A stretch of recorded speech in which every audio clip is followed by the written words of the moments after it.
कैसे हैं सब लोग। ज़िंदगी एक बहुत ही बेहतरीन सफ़र है और हमें उसको बेहतरीन बनाने का हर प्रयास करना चाहिए। मैं हूं आपकी दोस्त आशिमा खन्ना सिंह और आज मैं बात कर रही हूं आपसे how to deal with breakups. बड़ा ही हॉट टॉपिक है और शायद ब्रेकअप जो है ना, हमारी ज़िंदगी का, हर किसी की ज़िंदगी का एक बहुत ही बेहतरीन तो नहीं कहूँगी, महत्वपूर्ण पहलू है। इट इज़ इम्पॉर्टेंट बिकॉज़ ज़िंदगी में कभी ना कभी किसी का कोई ना कोई ब्रेकअप तो ज़रूर हुआ है और उस ब्रेकअप के बाद जो कंडीशन या सिचुएशन होती है उसको संभालना, उससे बाहर आना, वो सबसे बड़ा चैलेंज है उस रिलेशनशिप का। क्योंकि जब हम उस रिलेशनशिप में होते हैं तो हर तरह के प्रॉब्लम्स होते हैं, अच्छाइयाँ होती हैं, मगर जब हम उस रिलेशनशिप से बाहर आते हैं, वो ब्रेकअप हमने किया या दूसरे ने किया, वो मायने नहीं रखता है, क्योंकि हर्ट तो दोनों ही केसेस में होता है। हाँ, जब आपको किसी दूसरे ने छोड़ा तो शायद हर्ट कुछ ज़्यादा होता है, क्योंकि उसमें आपको ये लगता है कि वाई मी, मुझे क्यों छोड़ा, मुझ में क्या कमी थी, मैंने ऐसा क्या किया। So, breakups are not easy to handle. Whether a relationship lasted for 2 years or 2 months, it is normal and natural to feel bad, to feel hurt. And these are the times when one has to take care, because these are the times when we end up hurting ourselves physically as well as mentally. हम अपने आप को physically और mentally दोनों तरीके से torture कर सकते हैं और वही नहीं करना है। क्यों? क्योंकि ये बॉडी, ये शरीर, ये आत्मा हमारी है। किसी दूसरे के हमको छोड़ देने से हमारी ज़िंदगी की तरफ हमारी रिस्पॉन्सिबिलिटी कम नहीं हो जाती है। Life is a beautiful journey and we have to keep it that way. So मेरा सबसे पहला tip, the tip number 1 is write down or talk it out to your friends and must keep some good company. आपको पूरा हक है self पिटी करने का, आपको पूरा हक है ये कहने का कि आपके साथ ज़्यादती हुई है, आपको बुरा लगने का भी पूरा हक है। मगर इस टाइम पे आपके अंदर बहुत से इमोशंस हैं। You are feeling sad, you are feeling lonely, you are feeling rejected. You don't know what is the future going to be because the relationship has just ended and you're afraid because you don't know what is going to be there for you in future. So you must not let yourself down. अपने हर emotion को लिखिए। आपको क्या feeling हो रही है, आपको क्या लग रहा है, आपको किसी ने क्यों छोड़ा, आपको उसके बारे में कुछ गलत लगता है, आपको लगता है कि आपको सेल्फ पिटी करनी है, करिए। आपको जो भी लगता है अपने उस रिलेशनशिप के बारे में, उसमें अच्छा क्या था, बुरा क्या था और वो क्यों छूटा, वो सब लिखिए और कोशिश करिए कि अपने हर फीलिंग को एक्सप्रेस करिए और लिख कर देखिए क्या वो रिलेशनशिप वर्थ सेविंग था। और इस टाइम पे हमारे बहुत से बेहतरीन दोस्त जो होते हैं ना, जो हमारे आसपास हैं और जो हमें हमेशा बताते रहते हैं, यार ये मुझे लगता नहीं है तेरा रिलेशनशिप में कुछ स्पार्क मिसिंग है, यार ये तो बार बार टॉर्चर ही करता रहता है या टॉर्चर ही करती रहती है तुझे। Because you can be a guy or a girl, anybody, you can be a man or a woman. Hurt और ब्रेकअप तो दोनों का होता है ना।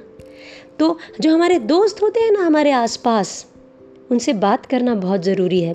और वो उस रिलेशनशिप के दौरान भी वो जो दोस्त जो सबसे प्यारे हैं, जो हमें अपनी हर क्रिटिकल एडवाइस देते हैं, यार ये लगता नहीं है मुझे रिलेशनशिप तुम्हारा बड़ा अच्छा है, यार इसमें तो कुछ कमी लग रही है। And there are friends like this. It's only जब हम रिलेशनशिप में होते हैं तो हम उन फ्रेंड्स की बातों को निगलेक्ट करते हैं, क्योंकि हमें लगता है नहीं यार ये ओवर थिंक कर रहा है या ओवर थिंक कर रही है। सो अब टाइम है उनसे ये समझने का कि उन्हें क्यों लगता था या उन्हें क्यों लगता है कि वो रिलेशनशिप हमारे लिए नहीं था और हमें क्यों मूव ऑन करना चाहिए। Why that relationship was not meant to be. Please write down, please talk it out, and please take opinions, and also must take that shoulder of those friends who are always there to let you cry on their shoulders. रोइए, हंसिए, बुरा मानिए, मगर अकेले नहीं। उसको लिखिए, दोस्तों के साथ शेयर कीजिए और उनका कंधा ज़रूर यूज़ करिए। टिप नंबर 2 जो सबसे इम्पॉर्टेंट है भाई, take care of your body and your mind, your soul. होता क्या है, जैसे ही एक ब्रेकअप होता है ना, हमारे को एक अपॉर्चुनिटी या एक रीज़न मिल जाता है बिंजिंग करने का। टीवी के सामने बैठे हैं, बस रो रहे हैं और खाते जा रहे हैं, पीते जा रहे हैं, वज़न बढ़ाते जा रहे हैं, डिप्रेशन को और बढ़ाते जा रहे हैं। हम पागल नहीं हैं, हमारा दिमाग है। अगर एक रिलेशनशिप ख़त्म हुआ, हमारी दुनिया ख़त्म नहीं हुई है। We are still alive and kicking.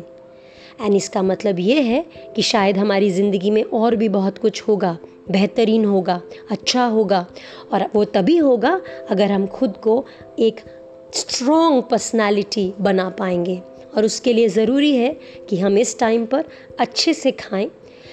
अच्छे से खाएं का मतलब बिंज नहीं करें, हेल्दी खाएं और एक्सरसाइज ज़रूर करें। Whether it is walking, doing cardio exercises, whether it is running, कुछ भी करिए, कुछ भी ऐसा जो आपके स्ट्रेस लेवल्स को कम करे और आपको आपका थिंकिंग पैटर्न इम्प्रूव करने में हेल्प करे और आपके मूड को भी बेटर करे। क्योंकि जो हमारा स्ट्रेस लेवल्स हैं वो कम होते हैं जब हम एक्सरसाइज करते हैं। आपको मालूम होगा there are lot of chemicals, I will come back to that in one of the other audios और वीडियोज़। बट हमारे जो स्ट्रेस लेवल्स हैं वो कम होते हैं, हमारा मूड अच्छा होता है क्योंकि हमारे अंदर जो केमिकल्स हैं उनका फ्लो होता है and that makes us feel lighter. Healthy खाइए, अच्छा खाइए, बढ़िया खाइए, एक्सरसाइज कीजिए। इससे आप अपने माइंड को भी हेल्प करेंगे, अपने बॉडी को भी हेल्प करेंगे। So it is important to take care of yourself. These are the times when you really need to take up and take care of yourself. So please get up and do the same. Third tip, which is really important again, is give back.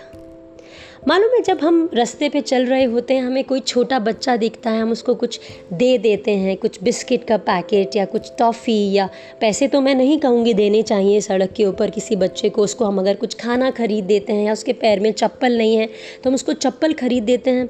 वो feeling याद है?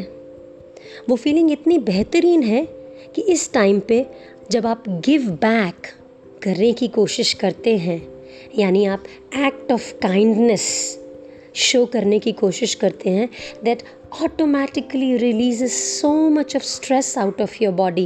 It makes you feel light, it makes you feel happy, it makes you feel worthy कि हाँ मैंने कुछ ऐसा किया जिससे मुझे अच्छा लगा।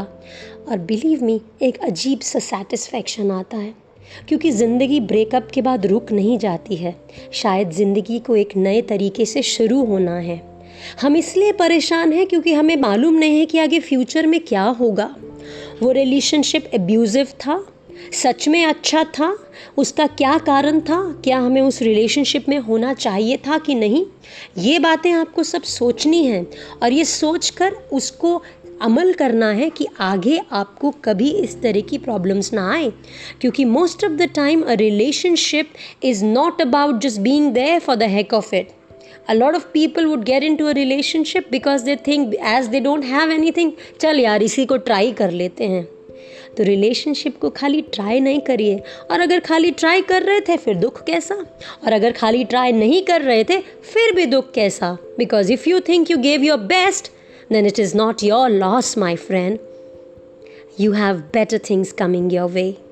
So must gear up, must stand up. Self pity करना है करिए, थोड़ा बहुत कर लीजिए, थोड़ा बहुत टाइम उसमें लगा दीजिए, मगर must stand up and do the beautiful things and look at the beautiful people and the beautiful nature around you. Life is in abundance. We have to just take it. We just have to go for it.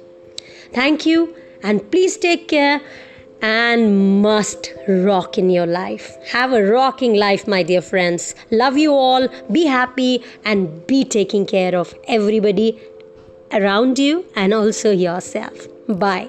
God bless.